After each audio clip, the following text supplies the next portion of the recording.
Hello. Hello, hello, hello. Different glasses today. I won't keep them on the whole time, although I will put them on again at some later point in the video because we're going to have Cromitty and Yeti Uncle John here, and as I said last time, I cannot speak their names. No, I cannot. I cannot have them here, and I have to be in disguise when I do them on the live stream. It's just not right. I feel I'm betraying them. Anyway, we're not really here for that. We're here to launch a new episode of mine. I'll take my glasses off. Maybe I should put them back on again. Oh, see, I've got I've forgotten the chat room the last couple of times, but yes, Toby and Lisa are here. They say morning young shaver. Yes, Toby and Lisa from around the archives, of course. So the episode I'm releasing today is episode 653. I'll tell you a little bit about it before I release it. Then I'll release it. Then I might tell you a bit about other episodes that are coming out this month. And then Yeti Uncle John and Cromitty will join us at the end.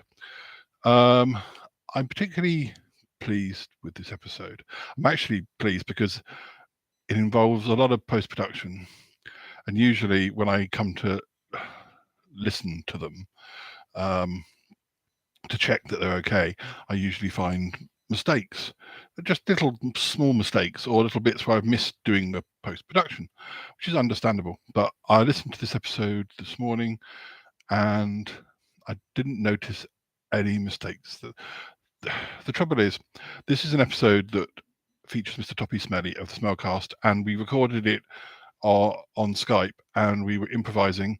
So although some characters need post-production and some don't, there were a couple of bits where we interrupted each other, so I had to edit those out completely.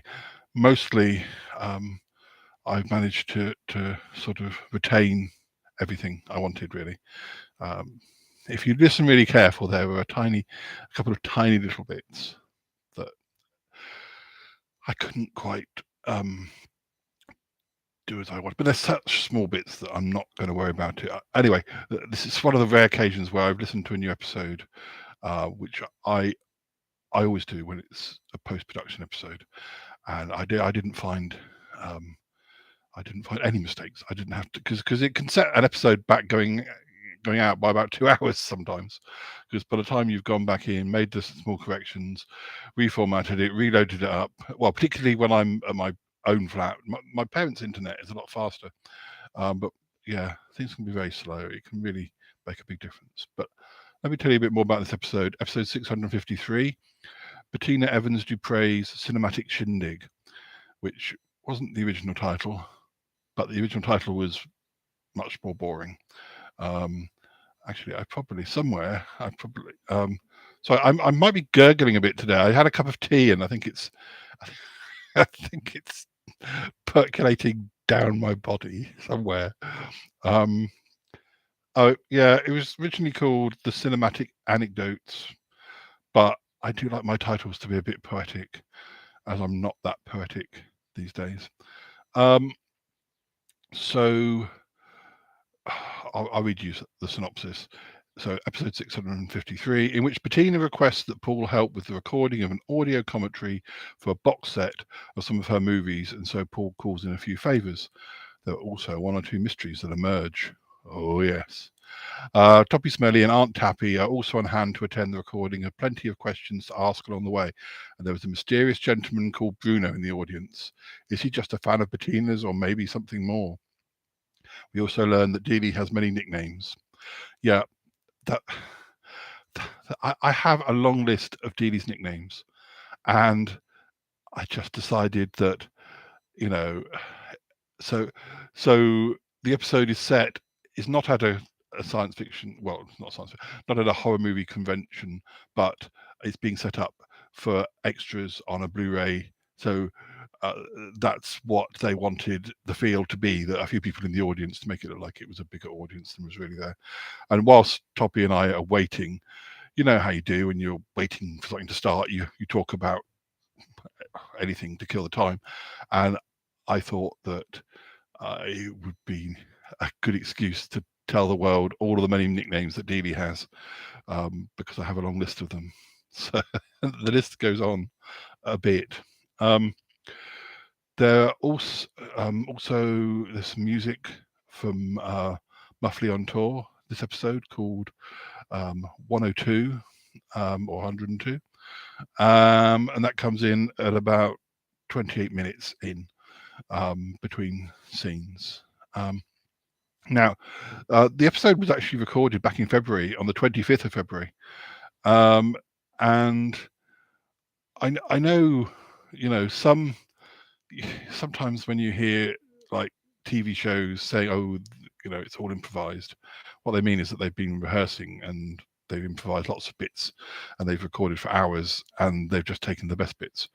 Well, when Toppy and I improvise, we do cut some bits, but mostly we know each other so well that we just bounce off the characters, and we don't really know what the other one's going to say. I have a basic idea of how I want the episode to go, and mostly it keeps to what I'm hoping for. The same thing used to happen when I did Sutton Park, although sometimes people would do very drastic things like fainting in the middle of an episode, or not really acting. I mean, or they do something that would really change the course of the episode. I don't allow that. I don't allow that these days. Well, I would if it was working, but so yeah, it was nice to have Toppy and nice to have Aunt Tappy on this episode, because they play a big part, because Bettina and Tappy have known each other since the 60s, and Tappy had some part in 3 of the films, so she was able to give anecdotes. And you've got Yeti Uncle John, you've got Cromitty in the audience, and this mysterious character called Bruno, and it was just, I had the names of the films, but that was it. I didn't, and I knew they were sort of giallo, early 70s sort of thriller, sort of possibly Italian funded, and other than that, I didn't know much about them. So we made up the anecdotes as we were going along, which maybe it would have been better to have made the anecdotes sort of, and not exactly scripted them, but given more detail. But that's no fun. It's much more fun to just see what comes out of each other's heads.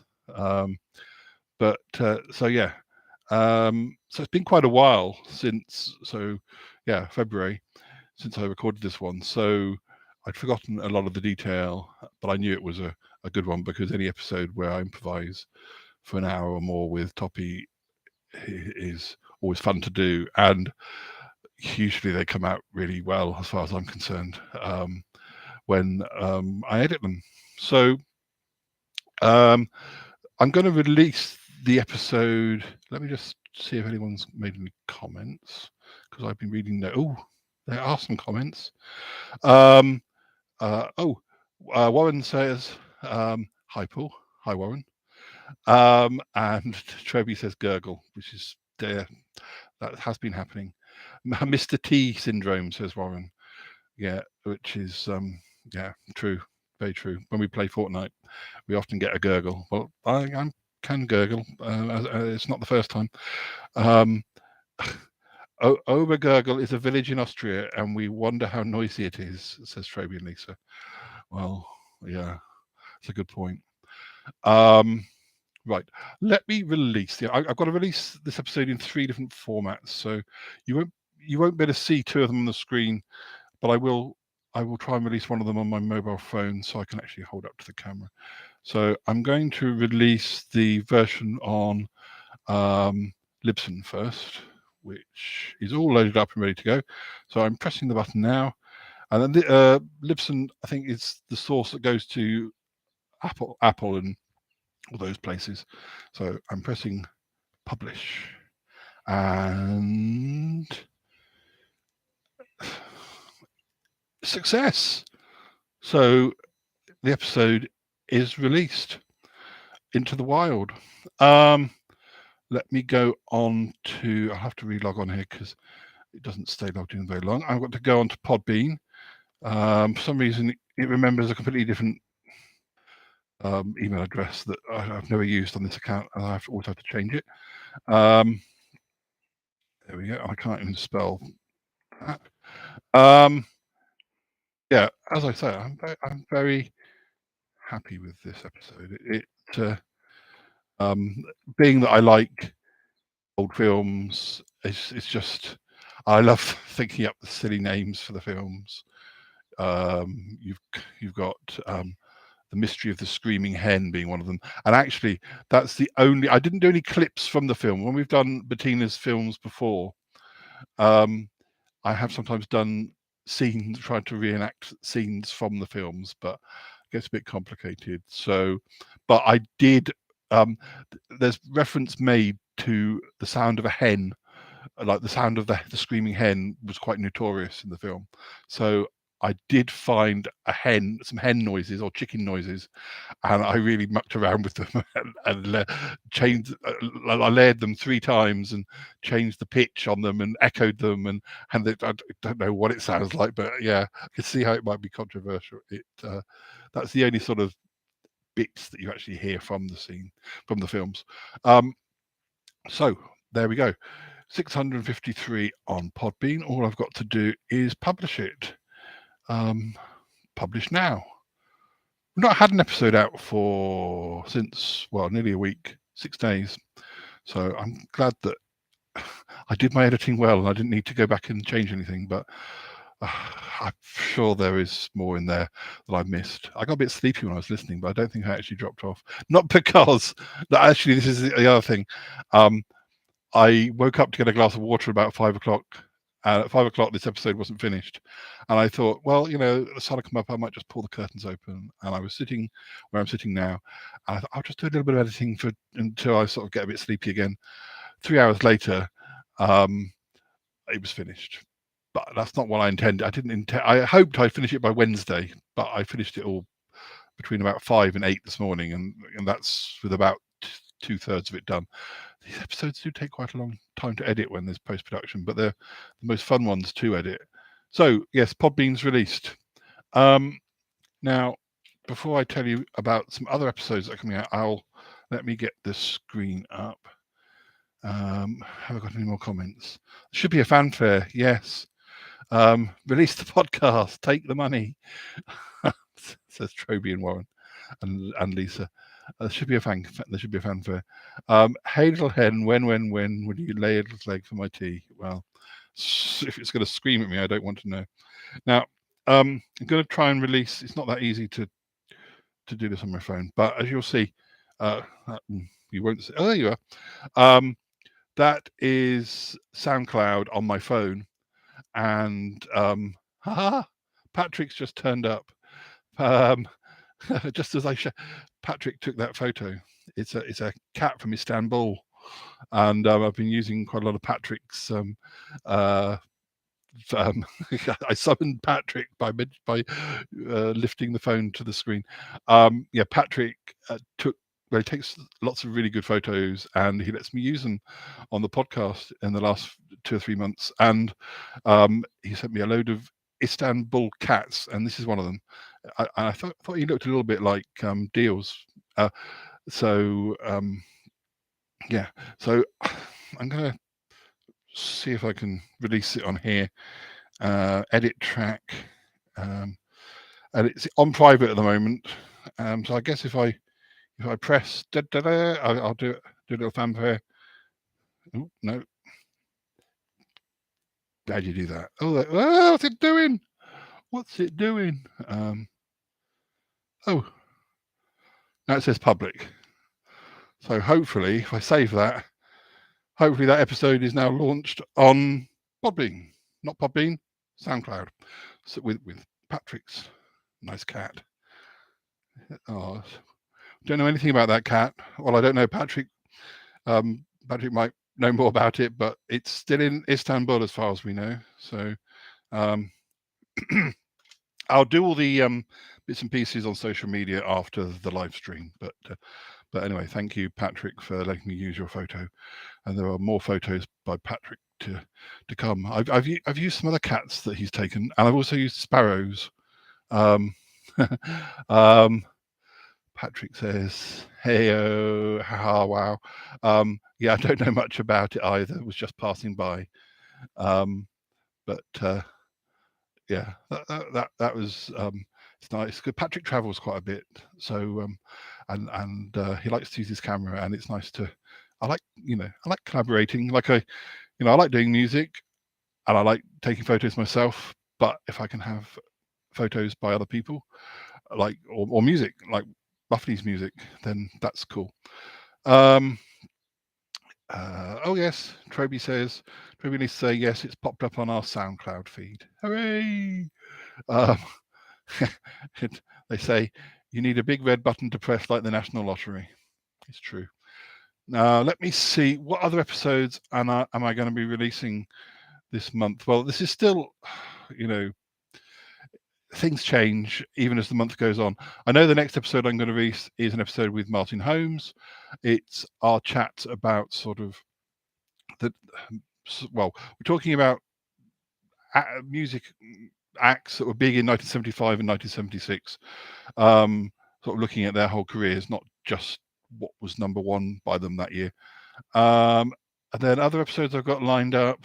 I've just jiggled my schedule for the next few months, because I know I have big episodes coming up, sort of, well, most months between now and the end of the year. And I just want to I was making a sort of skeleton structure of how everything fits in.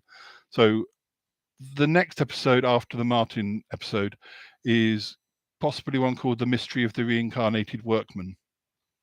Yup, that's another Bettina episode. She has a workman over. I know Lisa likes to have workmen over. That sounds very bad, but we're often talking about how Lisa has a man over to do things. But anyway, I could get into trouble. Anyway, Bettina thinks that a workman that has come to do work on her house may be a reincarnated lover from the past. A lover she had who used to be a roller skating waiter on a cafe at the very top of a skyscraper, and then one day he skated too far and it ended tragically. Then I'm hoping to do a 20th anniversary edition of one of my poetry books, Go Forth and Divide. Then Ozymandias the Talking Duck, who is at the moment the replacement for Ick. He'll be having his first day in the job.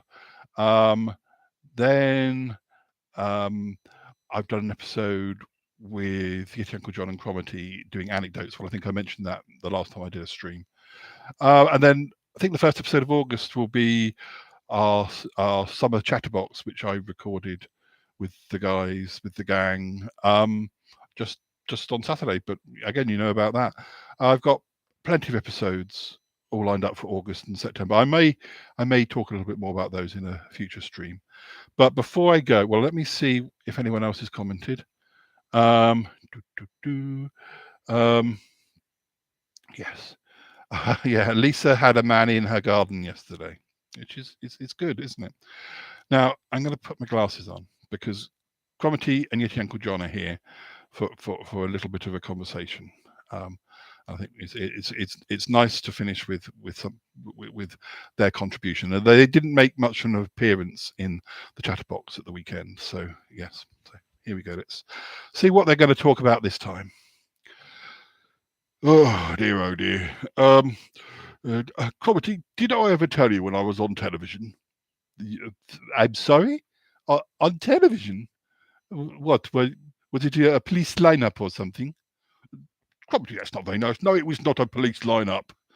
Well, it can't have been a quiz show. You don't do very good on quizzes, do you?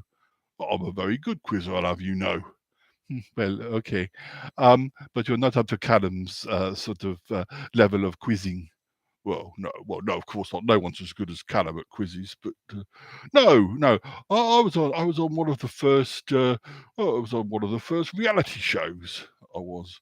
Really? I don't think I saw it. Which one? Well, you weren't on Big Brother, were you? No, no, I was not. I was on one called The Island. The Island. It sounds all very exciting. So, do I presume it was like all on location? Oh yes, it was all on location. I mean, obviously, I was a younger man back then. I was quite athletic, I love, you know. Oh, I see. I imagine that I would like to see the photos of that. But um, so you were outside? Well, I was sort of. If we start with, we were in a building on the island, and then we had to escape the building, and then we had to escape the island. But obviously, there's lots of people who are also competing, and well, uh, one day I'll tell you a full story. Do I take it ended badly? Well, I mean, nobody ate anybody. Well, I should hope not. No, these things happen. You know, when people are trapped on islands, people decide to eat one another because there's not enough food. Yes, well, I don't think they would allow that. I mean, even then, even in the early noughties, people weren't allowed to eat each other live on television. Well, I don't know. Have you ever watched TV on the Isle of Wight? It's different. It's actually quite different to TV on the mainland. But anyway, are you telling me you escaped from the Isle of Wight? Well, I can't say because I'm still bound by secrecy. You see, I signed an agreement, and I signed an agreement, and I can't actually tell you where I was, you know, imprisoned. Well, not imprisoned. Well, you know what I mean. This is getting more and more fascinating, Yeti Uncle John. I would like to hear more about this. Yes, yes. Well, one day, as I say, I'll tell you all about it. Maybe with reenactments. Oh, you're just trying to get an episode out of this, aren't you? You're trying to stretch it out into another episode involving Yeti Uncle John. Well, of course, isn't that the whole point of being on the Shy Life podcast? Getting to have an episode that's centered all around you. Well, I guess I can't fault you. Oh, dear. What are you guys talking about?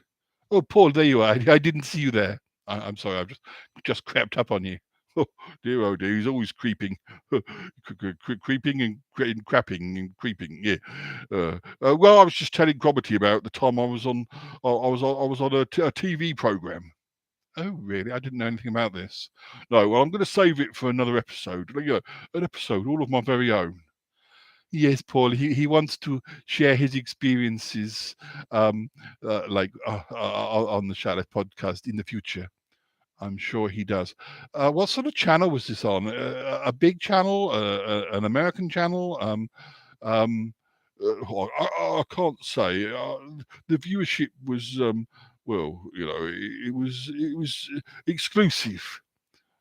Okay, well, tell us all about it soon. I'm sure the listeners will be glad to hear it. Oh, thank you. Yes. Oh, and by the way, Paul, he didn't eat anybody. He didn't what? He didn't eat anybody. There was no cannibalism. Oh, and I'm very glad to hear that. Oh dear. I wonder how you survived, Yeti Uncle John. Oh, it's well, it'll all be revealed soon. Good. Right. Great. Okay. Well, there we go. That is actually an episode that I've been wanting to record for a while, about Yeti Uncle John being stuck on an island in a game show or a reality show. I actually had a dream. This is going back 3 or 4 years. It's been in my list of episodes to do, and I thought by sharing a little conversation, it'll push it a little bit forward to me actually recording it at some stage. But yeah, I had a dream which I wrote down and thought, well, I could turn it into a novel, or I could turn it into an episode of the Charlotte podcast, and rather than me being in the dream, it can be Yeti Uncle John. It's probably a lot quicker to do than writing a whole novel about it. But anyway, I'm going to go in a minute. I'm just going to read the chat room and see if anyone's been commenting. Oh yes, Yeti Uncle John on an island would be distracted by any large hairy nuts he might come across. he's not wrong. He's not wrong. Yes, I think you're quite right. But anyway, I've been going for 25 minutes, so I really should stop. Thank you for tuning in. Thank you to Patrick for turning up exactly as I mentioned his name. And yeah, I'll do another live stream soon. Maybe when there's another episode due, or maybe if something else happens. But if people want to watch them, I'll do more of them. But as I say, I don't really want to do the podcast as a video cast. I want anything I do on YouTube to be an extra, an add-on to the podcast. So yeah. So anyway, thank you for watching, and I'll say goodbye, and I'll go and do the social media for episode 653, and I hope you enjoy it. Okay, bye for now. And Troby thanking me. Thank you, Troby and Lisa. And I may see them on Fortnite later, but and sometimes that gets streamed as well. So anyway, okay, bye for now. Bye. Now, how do I stop this stream?